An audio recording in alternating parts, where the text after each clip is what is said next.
लग्नानंतर होईलच प्रेम या मालिकेच्या पुढील भागात आपण इथे पाहणार असतो की आता खरं काव्या आणि नंदिनी ते बोलत असतात. आता इथे काव्या म्हणत असती, आपल्या आहू जर आपल्याला असे साड्या घ्यायला मदत करणार असतील तर हा बस्ता यादगार होणारच ना गं ताई.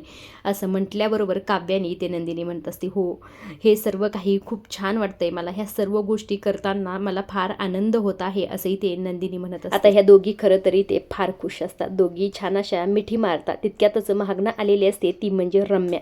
आता रम्या यांच्या मागे कधी येऊन उभा राहिली हे देखील ह्यांना कळलेलं नसतं.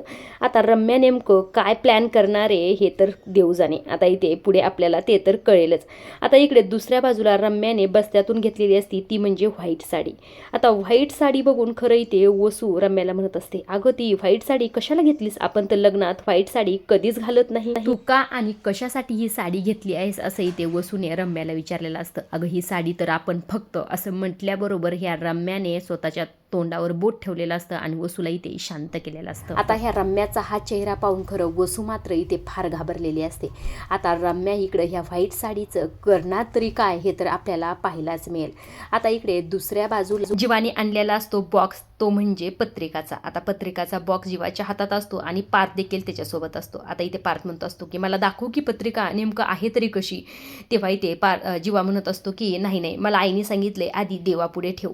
असं यांचे दोघांचं इथे बोलणं सुरू असतं. तितक्यातच इथे आलेली असते ती म्हणजे वसू आल्याबरोबर खरं घाबरतच म्हणत असते की रम्याने काव्या आणि नंदिनीच्या चेहऱ्यावर फेस मास्क लावलेला आहे आणि त्यांना झोपवलेला आहे. मी त्यांना उठवण्याचा प्रयत्न करत आहे मात्र त्या उठत नाहीत. हे ऐकल्याबरोबर खरं जीवा आणि पार्थच्या पायाखालची जमीन सरकलेली. आता नेमकं ह्या सायको रम्याने काव्या आणि नंदिनी सोबत केलं तरी काय, आता हे तर आपल्याला पुढे पाहायलाच मिळेल. त्यामुळे पुढील भाग खरं पाहायला अजिबातच विसरू नका. आणि अशा डेली मालिकेच्या अपडेट जर तुम्हाला जाणून घ्यायला आवडत असतील तर आपल्या चॅनलला जरूर सबस्क्राईब करा आणि पाहत राहा लग्नानंतर होईलच प्रेम. धन्यवाद.